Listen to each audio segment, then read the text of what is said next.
बिस्मिल्लाहिर्रहमानिर्रहीम। अस्सलाम वालेकुम। दिस इज असद याकूब।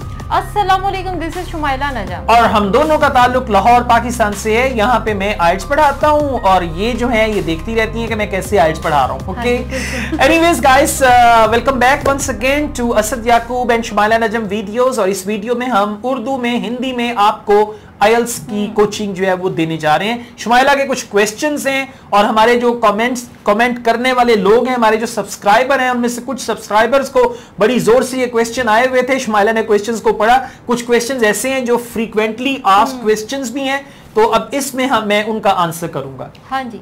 अच्छा असद, आज का क्वेश्चन मेरा ये है कि आप ये बताएं कि देखें कई लोग इतनी मेहनत करते हैं, एक बार किया आइल्ट्स, दूसरी दफा किया जी रिक्वायर्ड बैंड स्कोर नहीं आ रहा, बैंड स्कोर नहीं आ रहा। कोई ऐसा तरीका बताएं कि फर्स्ट अटेम्प्ट में आइल्ट्स हमारा रिक्वायर्ड बैंड स्कोर के मुताबिक क्लियर हो जाए। तो वो बताया तो था तरीका यासीन ने। मैंने जब यासीन से पूछा था कि 8 बैंड आए कितना आए, उन्होंने क्या इतना, मैंने फिर कहा 8 बैंड आए बेटा, कोई टिप तो बताओ कैसे आए। उसने फिर कहा ऐसे आए।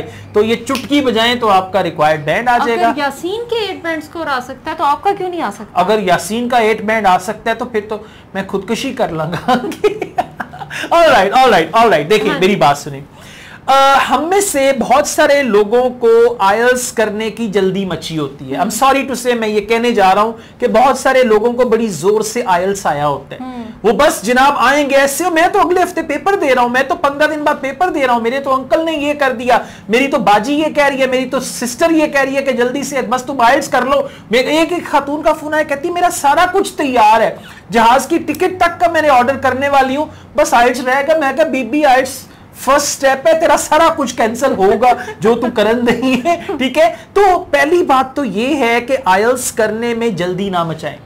जितने लोगों का बैंड स्कोर नहीं आता ना, रिक्वायर्ड बैंड नहीं आता, उनमें से 80% लोग वो हैं जो बगैर सोचे समझे, बगैर तैयारी किए अपनी आइल्ट्स की डेट बुक करवा लेते हैं। और पता है क्या करते हैं, भाई मैं डेट बुक करवाऊंगा तो मुझे फिक्र होगी पढ़ने की, अगर डेट बुक नहीं करवाऊंगा तो मुझे फिक्र नहीं होगी। पहला काम ही वो ये करते हैं, यानी जो काम आखिर पे करना होता है ना, वो सबसे पहले करते हैं, आइल्ट्स की डेट बुक करवाते हैं। फिर नेट पे जाके सर्च करते हैं, फिर उनको मेरी वीडियो नजर आती है, फिर मुझे मैसेज करके पता है क्या कर रहे होते हैं, I have my IELTS test tomorrow, please give me the tips।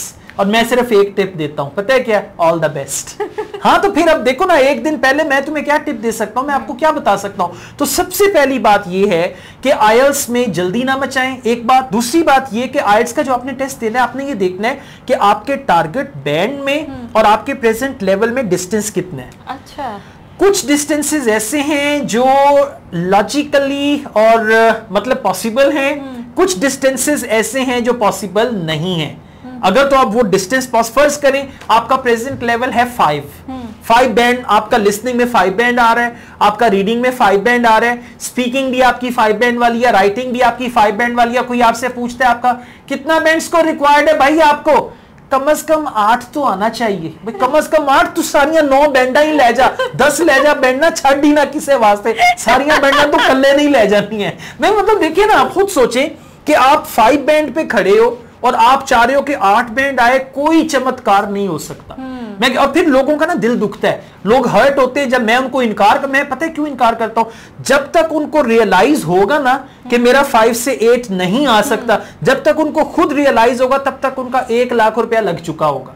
फिर उनको समझ आएगी कि हाँ भी मैं यहां तक नहीं पहुंच सकता। एक बात याद रखो, जहां पे आप खड़े हो, प्रेजेंट बैंड स्कोर जो आपका है 5 से आप 6 पे जा सकते हो, 6 से ऊपर नहीं जा सकते।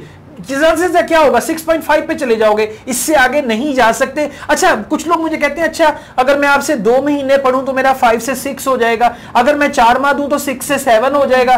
तो मैं कहता हूं 6 महीने दे के 7 तो भी 8 करा ले। मतलब ऐसा नहीं है, ये आपकी इंग्लिश का एक सर्टेन लेवल है। उसका ये मतलब नहीं है कि अगर मैं आपको 6 माह पढ़ाऊंगा तो आपकी इंग्लिश का लेवल इतना हाई हो जाएगा कि आपका 8 बैंड आ जाएगा। That is literally not possible. अब ज्यादातर जो लोग हैं उनका यही है जी, टारगेट क्या है 8777, लेवल क्या है 5 बैंड वाला लेवल है। तो फिर 5 बैंड पे 8777, हाँ एक सूरत में आ सकता है कि रात को अगर आप कोई अच्छी सी नींद ले रहे हैं, गहरी नींद ले रहे हैं, तो उसमें आपका आइल्ट्स का टेस्ट भी हो गया और साथ ही रिजल्ट भी आ गया, तो सुबह उठने से पहले 8777 आ जाएगा, रियलिटी में नहीं आएगा। मैं हर्ट नहीं कर रहा, I am not a negative guy, मैं किसी को भी डीमोटिवेट नहीं कर रहा। मैं आपको जो बात बता रहा हूं, ये बात आप 1 लाख रुपया लगा के सीखोगे, जो अभी आपको बता रहा हूं। अच्छा, अब करना क्या है कि पहले गो में ही आपका रिक्वायर्ड बैंड आ जाए। पहले रियलिस्टिकली देखो, अच्छा अगर मैं 6 बैंड पे स्टैंड कर रहा हूं तो मेरा 7 आ सकता है, पॉसिबल है। अगर आप 5 बैंड पे स्टैंड कर रहे हैं तो आपका 6.5 तक आ सकता है। तो ये देखें कि आपका प्रेजेंट लेवल क्या है, नंबर 1। Number 2, listening.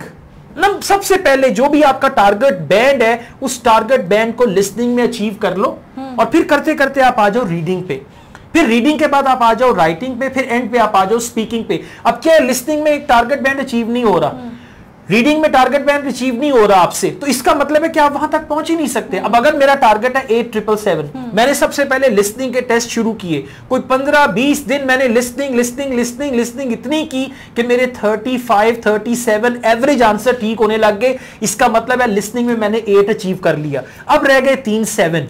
अब मैं आ गया रीडिंग पे।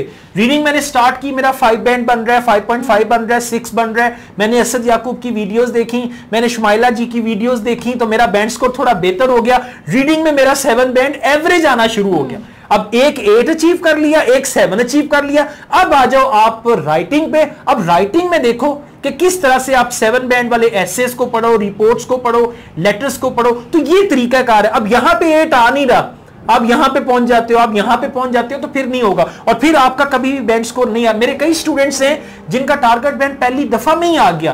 कैसे आ गया कि उन्होंने अच्छी तैयारी की, मतलब जो उनका कैलिबर था वो लॉजिकली उस बैंड पे जा सकता था, और उन्होंने अपने ज़हन में उससे आगे का बैंड रख के तैयारी की, और डेफिनेटली उनका बैंड स्कोर आ गया। तो पहली गो में आपका तब बैंड आएगा जब आपकी प्रेपरेशन अच्छी होगी। यहां पे क्या होता है, हाय अल्लाह मेरा कल टेस्ट है, तैयारी कितनी है, तैयारी तो पता नहीं, मैंने अभी वो ना, अच्छा एक पता है क्या, मुझे कहता है अगले हफ्ते मेरा एग्जाम है, तो मुझे बताया मैं कौन सी किताबें लूं।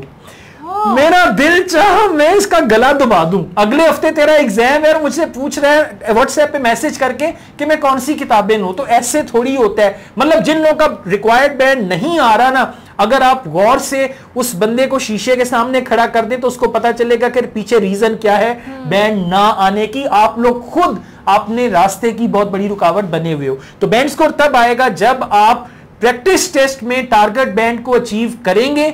अब बात क्या होता है, प्रैक्टिस टेस्ट में आप टारगेट अचीव कर रहे हैं, वहां पे टेस्ट आसान आ गया, आपका बैंड बढ़ जाएगा। प्रैक्टिस टेस्ट में आप टारगेट अचीव कर रहे हैं, वहां पे टेस्ट मुश्किल आ गया, लेकिन आपने मुश्किल टेस्ट भी किए हुए हैं, उसमें भी आपका स्कोर अच्छा है, तो भी आपका टारगेट बैंड स्कोर आ जाएगा। अच्छा सर, प्रॉब्लम ये भी तो होती है ना कि इन बेचारों को पता नहीं होता।